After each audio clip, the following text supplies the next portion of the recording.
Hello, ladies and gentlemen. Welcome to the With You for You MSME webinar series presented by Reliance General Insurance and powered by FinancialExpress.com.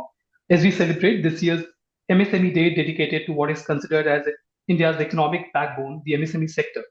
I'm Sandeep Soni, Senior Assistant Editor, FES Spy at FinancialExpress.com and moderator for the With You for You MSME webinars, which is a free webinar series delving into the critical areas concerning the growth of the MSME ecosystem. Let's get straight into our first webinar titled Breaking the Glass Ceiling Overcoming Barriers in Women Entrepreneurship. Over the past few years, there are positive signs and growing efforts to support women led MSMEs in India. Government initiatives and private sector programs are increasingly focusing on promoting women's entrepreneurship through financial support, training, and mentorship. However, it still seems a long way to go. Socio-cultural norms, required access to affordable credit, skill gaps, and traditional gender roles significantly impact women's participation in entrepreneurial activities. Moreover, in many regions, women are expected to prioritize household responsibilities over professional aspirations, limiting their ability to pursue business opportunities. The first webinar with all women panelists will spotlight ways to capitalize on these opportunities through sustained and comprehensive efforts to address the likely socio-cultural barriers. It would also highlight how women entrepreneurs look at insurance to help them in business continuity. Joining the discussion today, we have four very eminent women speakers from their respective fields. In the alphabetical order, first we have Ms. Kanika Popat, CEO, Principal Officer, and Director at Shift Risk Insurance Brokers. With a dedicated team of 125 professionals across 4 locations, the company has been growing from strength to strength. Under her leadership, Shift Risk has flourished by implementing robust processes and fostering an inclusive work environment. She's an MBA Finance associate from Insurance Institute of India and is currently part of the 10,000 Women program from IIM Bangalore. Next, we have Ms. Radhika Shah, CEO and Director at RV Insurance Brokers. Starting as an intern at Neo India, she gained valuable insights and experience. Transitioning to IFCO Tokyo Insurance Company, Radhika honed her skills over 2 fruitful years. Joining RV alongside her father defined her trajectory, where she specialized in general insurance for the past 15 years. Beyond business, she advocates for women's education and entrepreneurship. Our next speaker is Ms. Sonal Jaitley, the Gender Equality and Social Inclusion Practice Lead at global consulting firm Microsoft Consulting, MSC. She is also an executive committee member of the Women's Entrepreneurship Platform incubated at Niti Aayog. She is a gender and development finance professional with more than a decade of experience working on women's financial inclusion and economic empowerment. Our final speaker is Ms. Usha Jain, Executive Vice President, Coastal Insurance Brokers. She earlier retired as Chief Regional Manager from United India Insurance Company after successfully leading from the front.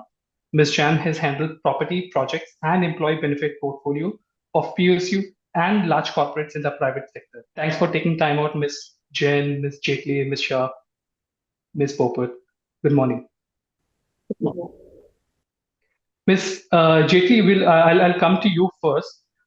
Since we are talking about women entrepreneurship, and I've seen the share of women entrepreneurs, at least in the MSME sector, has been revolving around 15-20% at least over a decade or so. So the first question is around how do you see the current scenario of women-led entrepreneurs, the overall ecosystem for women businesses in India? How do you see their share of in the overall growth of country? Thanks, Sandeep. So in terms of the entire ecosystem for women-led entrepreneurship in India, if you see that around 20% of our MSMEs are owned by women, and if you look at the startup space, around 18% are women-led enterprises. So, and if you see the quality and quantity of entrepreneurship of women across India, you will see that both in terms of quality and quantity, we need to really travel a very, very long way because when you see the quality of women-led enterprises, majority of our women-led enterprises are still concentrated in the informal sector. So around 98 to 99% of our women enterprises are concentrated in the informal sector. 66% of this entrepreneurship is in the non-farm sector, and the remaining around 34% is in the farm sector.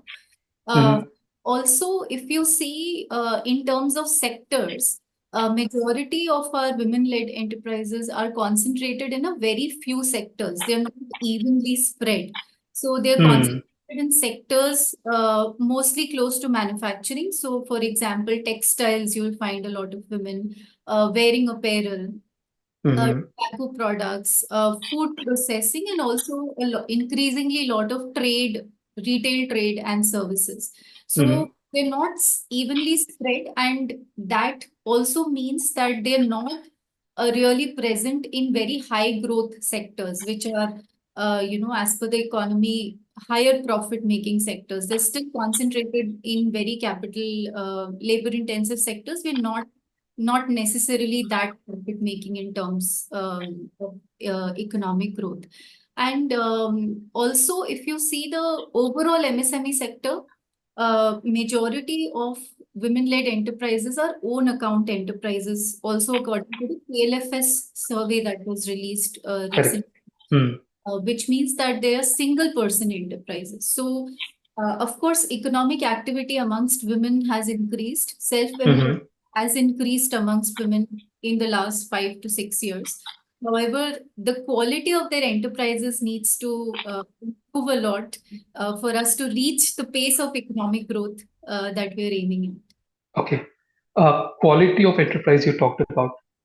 Ms. Radhika Shah, I'll come to you. When we talk about quality of enterprises, do you see that in relation to, the overall cultural norms and, societal expectations hindering not just, the ambitions of women entrepreneurs, but also the enterprises that they want to build, the quality of business that they want to build, like Ms. Chetli mentioned.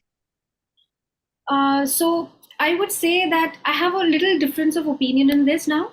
Uh, Earlier, of course, there was a problem and a hindrance related to the societal norms and cultures and everything. I think by far and large now things are changing in a big way. The reason why I say this is because as Ms. Jaitley mentioned that there are a lot of women who are solopreneurs. Hmm. When you say that there are solopreneurs, that means that they have some passion and talent in them which they want to keep it up. Then the other social norms and other social cultures. Hmm. So with this enterprise, definitely as women entrepreneurs, we have a long way to go. But I think we are, definitely reaching that kind of goal. In different sectors, may it be in informal way or may it be in a formal way. In fact, in a formal way also, women are getting some certain positions on a leadership role as well. Of Hmm. course, their norms, their cultural norms and the societal norms do have the hindrance and the challenges and the struggles going on, but it is not the way like it was before. Uh, Hmm. in fact, there is a very beautiful saying that behind every successful man there is always a woman behind them. But I think that kind of terminology has been changing, and behind every successful woman, I think there is a supportive man who is there, and because of them the cultural norms in society is definitely changing. That is my opinion. Okay. Kanika, do you agree with that, or do you think gender bias still exists?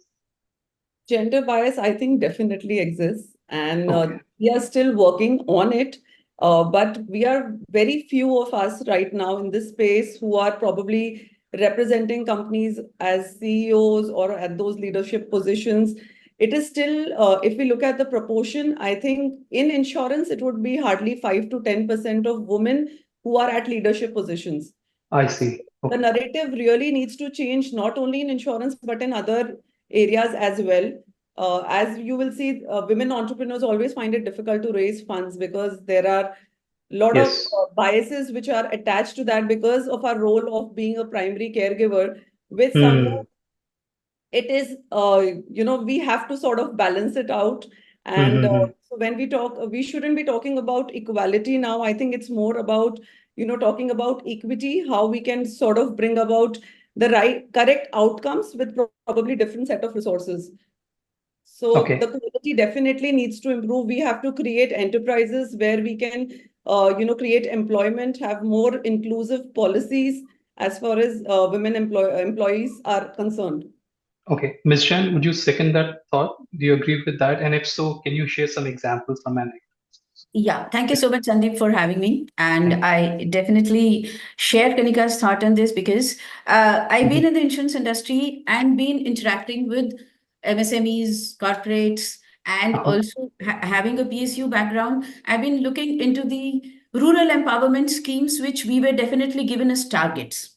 So Mm-hmm. in my experience, I've noticed that the representation of women as leaders in the insurance field, as Kanika rightly said, is abysmal actually. So if you Mm. see, the leadership crisis definitely exists in this space.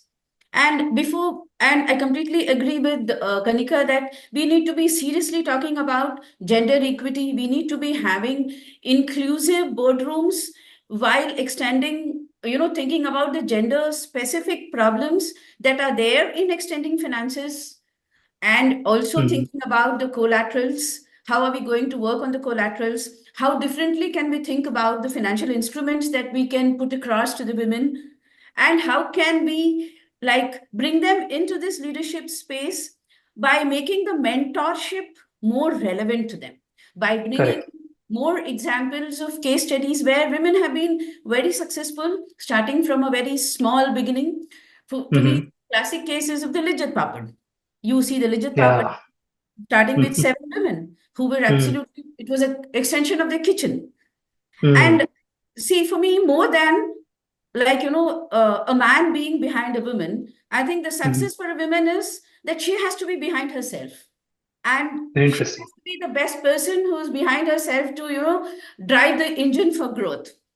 And Mm-hmm. I would take it to the larger perspective a bit, because if you see, if you are looking at MSME as the growth engine, as we are all putting it, MSME Mm. is poised to be the growth engine not only towards GDP, but Yeah. also towards providing those 6 million jobs. 600 million Absolutely. jobs which are going to Mm. come begging by, say, 2030. You need to have that Mm. set up there. And what Mm-hmm. is the population of women in the country? In India, Mm-hmm. it is around 48.4 to 49%.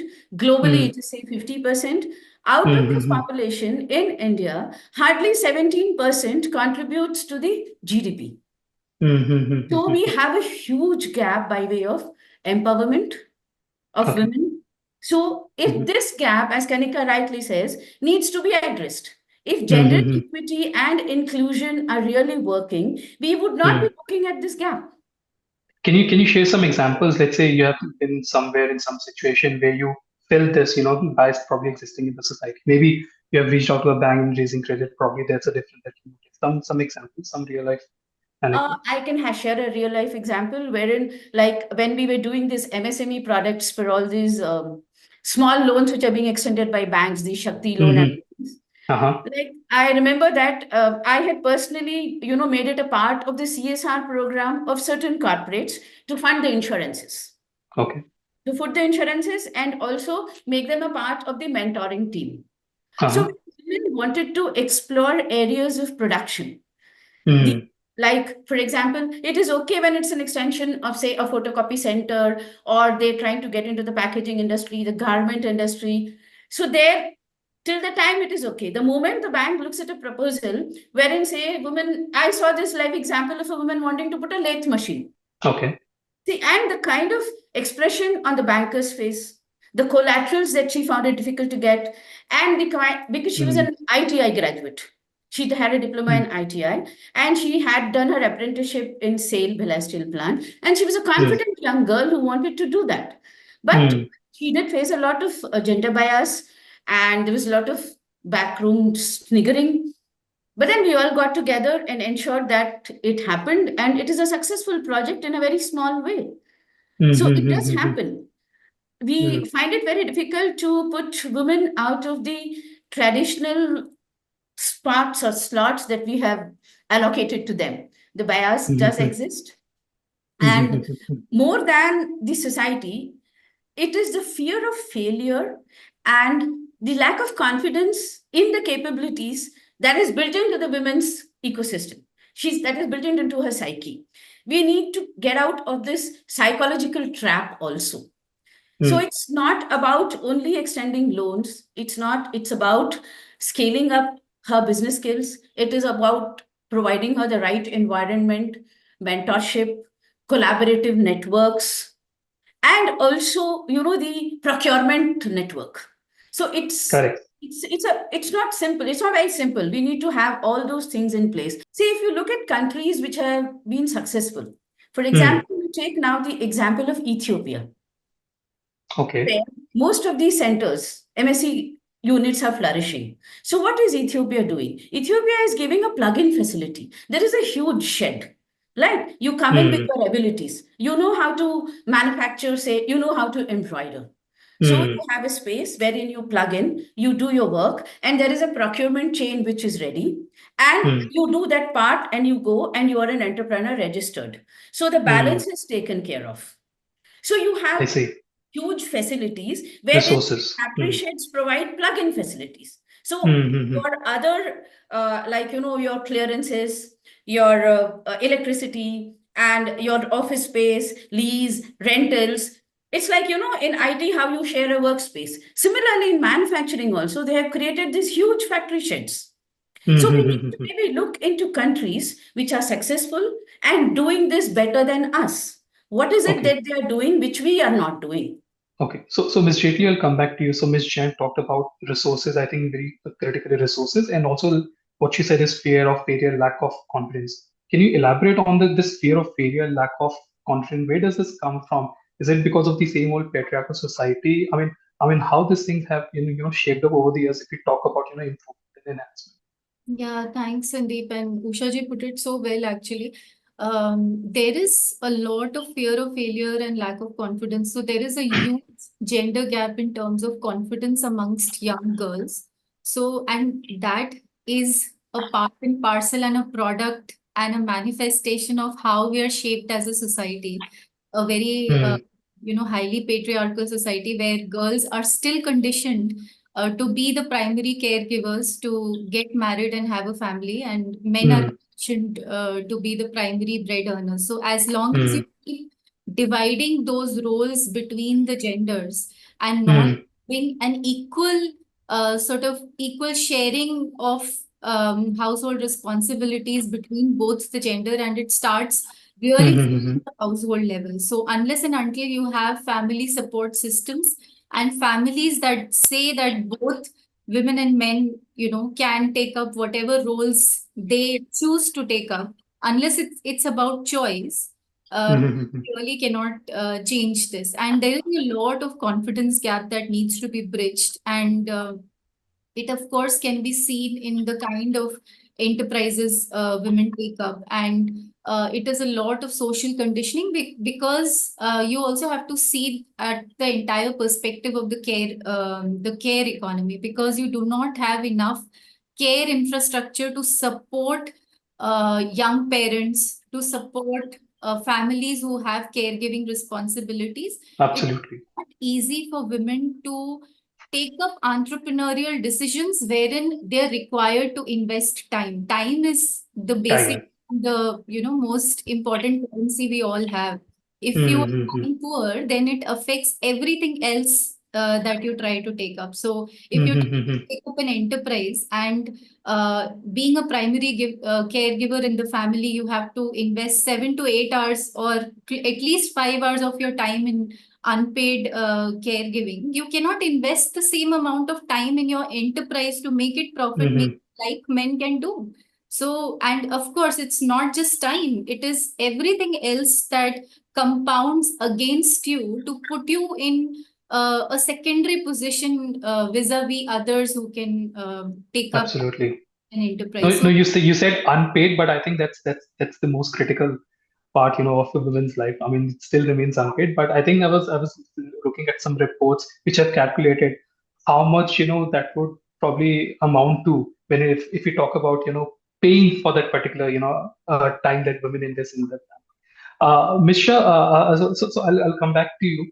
Um, do you think while the growth is probably cropping up across segments, across areas where women are getting representation, uh, what are the areas which you think are lacking in the current framework in society? What are the areas that we need to, as women, need to focus more on to kind of, let's say, have transformational growth in business? What are those areas? So technically, there are a couple of areas which I think that the transformation will definitely come in much better way for women. Okay. One is the networking. The networking platforms are pretty much available today for women as well. If we have the right connect, if we have the right approach towards it, definitely there is a chance of huge transformation in our country as well. There are other talents and skill sets which we need to develop at this stage as well.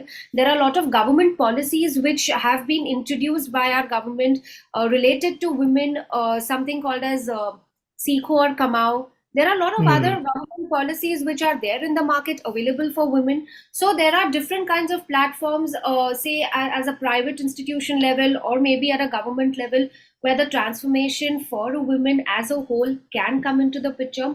Of course, nevertheless, the support from the family background is very critical, very important. The right kind of education to women or to the girls is very necessary at the right age. Those are the different small things which I feel that the women entrepreneurship ladder can be built up. Okay. Yeah. Understood. Understood. Ms. Forward, would you want to build on that? Do you agree with that? If yes, if you can explain that also, and also some examples, some anecdotes from your end also, where you have perhaps you felt this this bias against women entrepreneurs. Maybe some examples that you. I would just like to share my personal example. I have been working for my company for past 13 years, built it together with my husband initially, and then he moved on to another venture wherein I took over as the CEO 2 years back. And there were the societal conditioning, basically what we look at every day. There were people who were near and dear ones. There were women around, and they came and told me n number of times, "Oh, so you are the CEO." And I would have these conversations with my husband where I would tell him, when you were the CEO, nobody came and asked you, "Oh, are you the CEO?" I said, why is a woman being a CEO being, I see Radhika smiling. I Because have gone through the same thing. yes, so I that would hit me, not because I was not confident about what I am doing. I know what I am doing and I know the path ahead, and I have given my blood and sweat to the company. But it was the people around, the near family, the friends, and they would be like, "Oh, so she is the CEO." So, it, these small ways of people trying to put you down, trying to tell you that maybe you're not enough, I think it somewhere hits all of us, how much ever brave we are. But of course, we know how to put it behind and keep going ahead. But this is what our society is. We are all educated. We are representing our company. We've been working in this industry. Then why do we face such questions? Do you think there is a need for a separate sensitization at an early level among people of the country on women's role in in the business world? Do you think there is a need for kind of an education among people? And more than that, do you think there needs to be some specific focus on skill development, particularly for women entrepreneurs who want to run their businesses? Sandeep, I would like to take this. What I feel is that we have lack of role models around us, lack of too many women who are doing well in their careers. Hmm. So the acceptance is not there for the Hmm. society. When we have more women contributing to the economic workforce, more women who are contributing in more than their primary caregiver roles, we will have our children who look up to us, our daughters, our sons who are looking at us as role models. And I really want this to happen, where our children start accepting that women can also be away due to work, not due to only travel, because mama also has an important meeting and she can travel for that. So we are the lucky ones probably who have a very supportive family, but it doesn't happen all the time. A lot of women are really struggling for that little space which they need to grow. Hmm. Ms. Jaitley, do you think we have there's lack of women role models in the country? Yeah, I think we need to come out with also disseminating and creating more awareness about the role models who are already there, because we also Hmm. uh, a lot with rural India, with the self-help groups, with the whole SRLM system, and we see amazing and inspiring women who are making it despite all odds possible. Hmm. So I think not enough stories are also getting out. So that's also one thing that we need to do, is create more awareness of how women are creating successful enterprises irrespective of where they are and what income and socioeconomic class they are in, but they are creating success, and they're creating extraordinary out of the ordinary, or really out of nothing. So Hmm. we really need to get those more and more stories out. So when you talk to these women, as part of the MSc, what kind of stories you hear from women, when you talk about gender equality? What kind of experiences you listen from these women who perhaps want to start their business one day, or perhaps are running a one small micro enterprise or one person company? So I think there is a lot of aspiration Uh, amongst, the more we experience entrepreneurship development in diverse geographical areas, the more we see that there is huge aspiration to start enterprises, diversify their enterprises, and scale their mhm, enterprises. So, mhm, and what we also see that there is a lot of demand for entrepreneurship development support that is coming from mhm, women, because of course they are facing multiple challenges, but a lot of those that support system is being provided in very different formats, either by the private sector or by the public sector. And mhm, for example, what a lot of our research says, and which is also corroborated with what we experience on ground, is that creating a successful enterprise is, of course, not just a function of finance. So, mhm, is that you need to provide a lot of ecosystem level support for women-led enterprises to succeed. And mhm, there are six critical ecosystem needs that need to be fulfilled as per our research at the Women Entrepreneurship Platform. And it starts from entrepreneurship promotion for young girls. So, going to tier two and tier three cities and creating awareness and aspiration for young girls to become entrepreneurs, so that we create a future pipeline of young women mhm, entrepreneurs in every geography and every area. So, entrepreneurship promotion is very critical. Access to skilling and training, whether it is generic skills as an entrepreneur or it is specific skills related to your enterprise. Then access to finance, access to markets. You also need a lot of business development and support services, whether it's digitization, compliance, legal, all of those support services are required. And last but not the least, a lot of mentoring and networking, which is often underrated. So you would be surprised to know that the Women Entrepreneurship Platform is now actually a one-stop shop for all entrepreneurship schemes that the government of India has, whether it's central government or state governments. There are more than 800 entrepreneurship schemes now you can find on the platform. So it's a one-stop shop for any woman entrepreneur who's looking mhm, how the government can support their enterprise. And you can actually filter it using your profile, and you can see what you're eligible for and avail those schemes of the government of India. So there are a lot of efforts that are underway, and of course we need to fulfill a lot of these needs that I talked about to help women entrepreneurs graduate from just sort of necessity oriented to opportunity oriented enterprises, which ultimately create profits for them, wealth for them and their families, and also create employment for the country. Ms. Jill, I'll come to you. And I specifically wanted to talk on, so you talked about Ethiopia, and that was probably a part of my next question, where we wanted to talk about, how global markets offer opportunities to, to women entrepreneurs. Some examples, some references where, we can probably imbibe some good practices, some best practices from other countries for development of women entrepreneurship in India. Yeah, sure. See, if you look at the developments that have taken place in countries like, say, Denmark, say, Bangladesh, or Mm-hmm. also for that matter, Vietnam. If you Mm-hmm. see, Vietnam and Bangladesh are standing out as two big examples of MSMEs really doing wonders. And Mm-hmm. also a very large population of women are participating in this success story.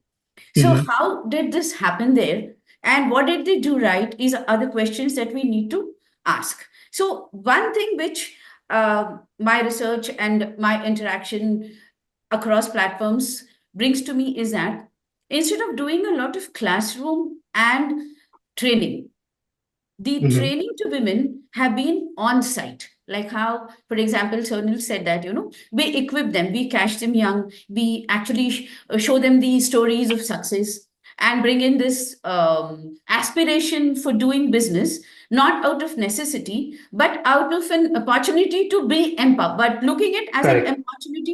opportunity for empowerment. So Correct. if we want to work in that direction, we need to have a lot of on-site trainings, look into the Mm-hmm. areas of specialization that we can bring on site, and then do a lot of hand holding till the time that a kind of financial independence sets in. And Mm-hmm. also inculcate more business sense by way of protection of business, by way of insurances. Mm-hmm. What are the kind of products that you can offer? You move on from, say, simple products like offering cover against loss due to fire, burglary, and other things, to business losses. For example, there is a devastating fire.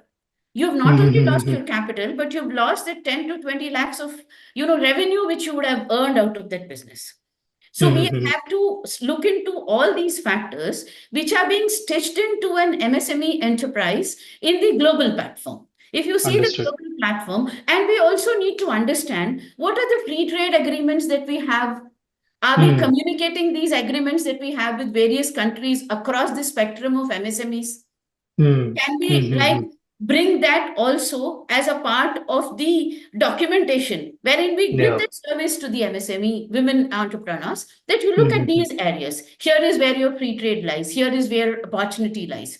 If you look at Absolutely. the global MSMEs that are doing well, it is more in the area of artisanal jewelry, Ayurveda products linked to wellness, and we are mixing tradition with innovation and doing and weaving a very vibrant tapestry of MSME.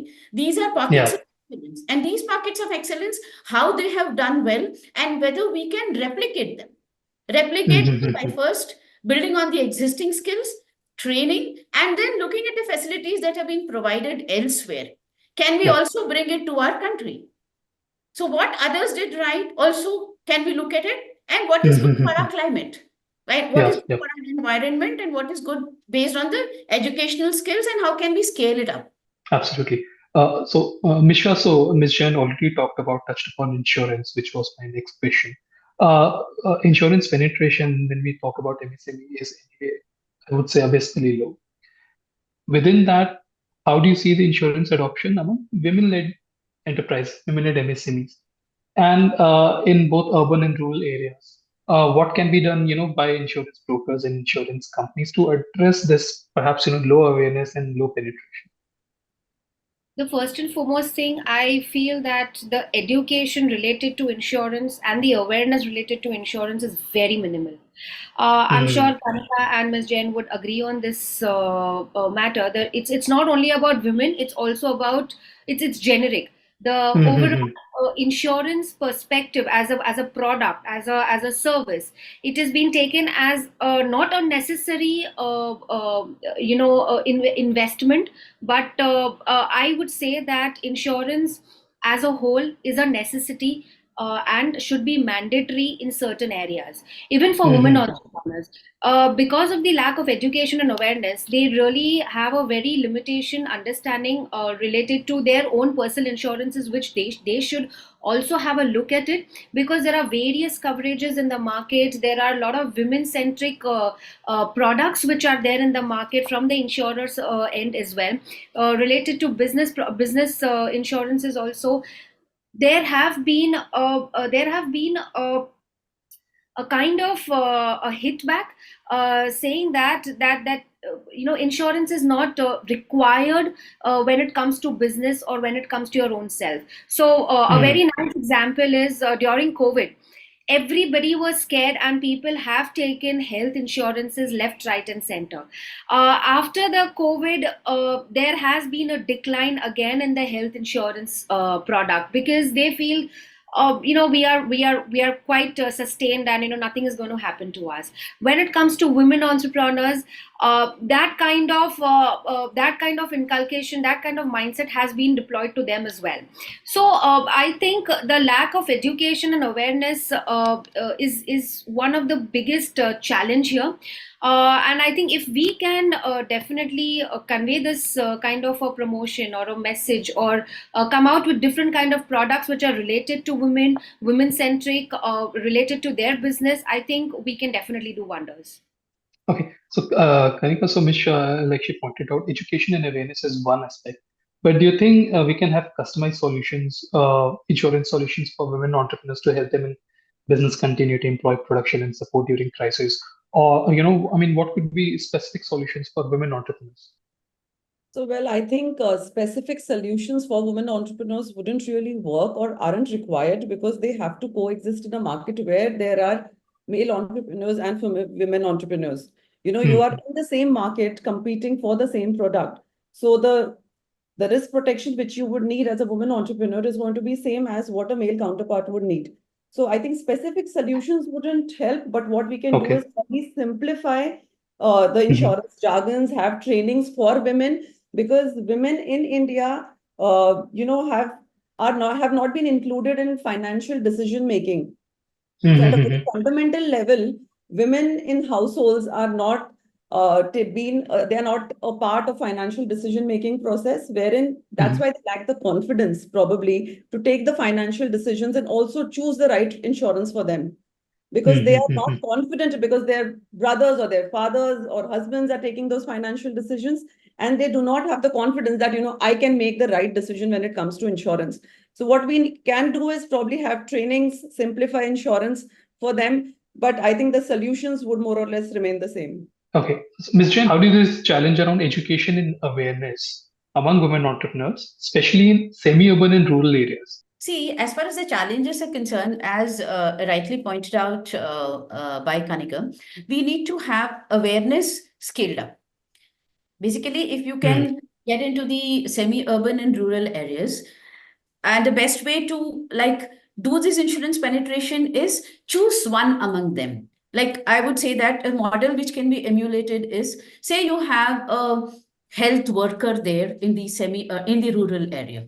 You catch up Okay. with that health worker and explain specific products and with need of insurance.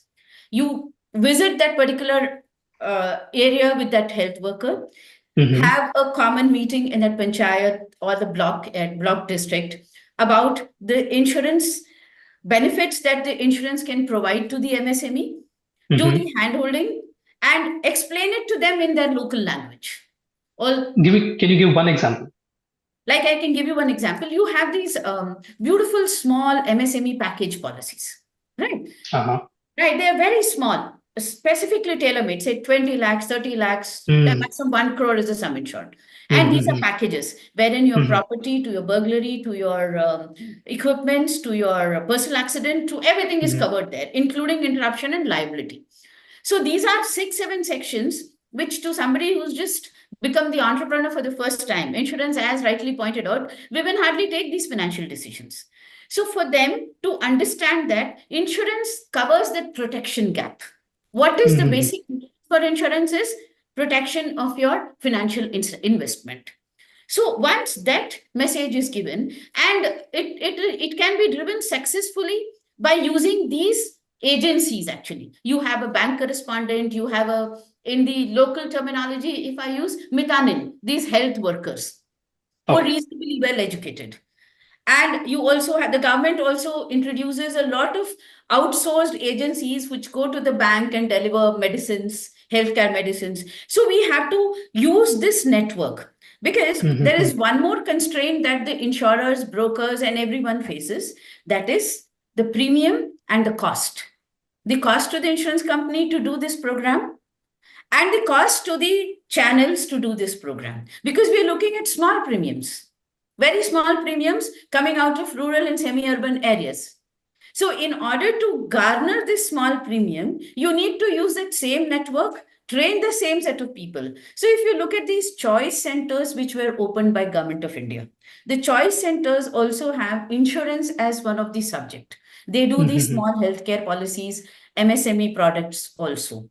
So the choice centers which are opened in villages, where they double in as bank correspondents also, are the best centers to be used to train and also inculcate the message of insurance to the rural, in the rural and semi-urban areas. We use the bank's data to get hold of all the like MSMEs, to people to whom the loan has been extended. Even otherwise, the loan is linked to banking, and from bank it is linked to the insurance. And most of the insurance companies are there as channels. Most of the insurance companies are there as channels for distribution of products. Only thing is that we have to take it a bit further from being in the urban and areas in cities to the rural and semi-rural areas by looking at a different distribution channel. So it can be done, and we need to explain the products.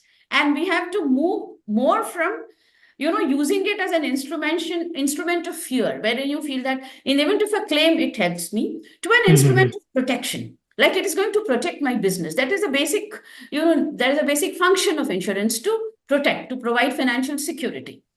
So Okay. this can be done. We need to use Understood. it in networks. Understood. So, Mishra, do you think there could be some ways, where you can incentivize insurance adoption among women entrepreneurs? Ms. Chen talked about multiple aspects, but how we can, actually incentivize insurance adoption? Do you see any challenge from the insurance company side in reaching out to women entrepreneurs? So currently, so earlier there was this issue, but I think now IRDA is trying to solve this problem by coming up with something called as Bima Vahak, where they are trying to get women on board as from Okay. Gram Panchayat. They are trying to create a training programs for women where the women can be one-stop shop solutions. They can give it to their rural areas and semi-rural areas. I think this is one kind of a very big revolutionary movement wherein the IRDA themselves are coming forward and creating this whole channel of Bima Vahak through the insurance companies, so that the women employment is increased, and secondly the awareness through women is increased, because women have a very good structure of problem solving approach. So I think they are really, maybe it is in the rural area or urban area or semi-rural areas, we have this problem solving approach in amongst us. So this is a very good way of inculcating and educating the other members, maybe in the family or in the villages, in the neighborhood, where the insurance can be penetrated to the grassroots level. So insurance companies are definitely going to get in touch because of Bima Vahak, where the employment are going to increase. The second, I would also say that they should come up with a lot of trainings for the women. Earlier in LIC, there were a lot of women as agents in the olden days, where they used to have door-to-door visits for their clientele, and trying to explain them and convince them to get the LIC policies done. In the similar way, I feel that structure or that distribution channel, especially for women, should be there for in private sectors of insurers as well, where I am sure women can definitely do wonders in that sector. Great. Ms. Popat, anything Just from your comment end? for a minute, Sandeep, on that. Yeah, please, Because please. what she's saying is absolutely right. Because when you use this Bima Vahak channel, or when Ji. you use women as the messengers for insurance, it works well, because they take the importance of insurance and the protection more seriously than male counterpart. And we've also had the success stories of women agents who have gone door to door and been more effective in delivering this message. And of course, this Bima Vahak platform Understood. is a very, very wonderful Understood. platform. Understood. Ms. Popat, do you agree with that, or there is something more that can be done? No, I agree with this. I think the move of IRDA in this direction is well appreciated. But well, I think the crux for me would be to include women more in financial decision making and have more awareness campaigns, probably at insurer level also, more than incentivize. What we need is awareness and simplifying the product and making women understand that it's not something which is to be scared of, but rather this is like a protection instrument which will help their business, because one loss for an MSME can actually mean closure of a business at times. So True. I think just simplifying the product and making it easy and accessible for them to understand is what would help. Understood. Understood. I think we are running out of time, but before we leave, I'll ask each one of you to have your parting thoughts. We can begin with Ms. Shetli on women entrepreneurship, not just insurance, but overall. As one summary, one brief on the subject. Yeah, I think we need to make women's entrepreneurship in India safe. When I say safe, it's sustainable, autonomous, formal, and employment generating. Because Mhm. we are at a point in time in India's history wherein we really need to get more women working in the labor force, and For unless sure. we have greater participation of women, it's no longer an option. It's a brute economic Yeah, necessity for achieving India's vision of absolutely. Vision 2047 to be a developed economy. So unless and until we provide a lot of ecosystem level support and we provide a continuum of support to women entrepreneurs in every segment, in every geographic area, and in every socio-economic class, unless and until we are able to do that at scale, I don't think we can reach the goal that we're looking at. So I think that's Understood. really Understood. important. Nisha, your 30-second parting thoughts. So I would say that from insurance specific place, the more involvement of women is needed because they are quite innovative. Their problem solving approach is very good. If we can have a networking platform related to insurance, it would be very good for them, so that we can share those in valuable insights to them, which can definitely be a part of the IRDA program which they want to carry on with a Bima Vahak. That can be hand in hand worked out. And from a generic perspective, overall, I think as what Ms. Jetli rightly said, that the more and more awareness related to role models, related to the education part of how women entrepreneurship should go ahead, the more courage, more motivation is required for them. Understood. Ms. Popat, your last thoughts. So I think as far as women empowerment is concerned, we have to really work a lot at the fundamental level, wherein women Mhm. are accepted as women entrepreneurs, where they have something more to offer. Also, when it comes to networking platforms, there are a lot of, or rather, programs for entrepreneurship. I think there could be a good mix of where we have men and women coming together, because it's a world where we have to coexist. We Yeah, cannot have only women specific cohorts happening. And though we understand, and there are specific needs, but there has to be an ecosystem where we are involved with the men and not isolated as women entrepreneurs. We want to be true. entrepreneurs. True. Ms. Chen. I would say that, if globally we are 50% of the population and 48.5 or 49% in India, and when you're talking of national building, economic empowerment, then like how Vivekananda famously said, we can't expect the bird to fly with one wing.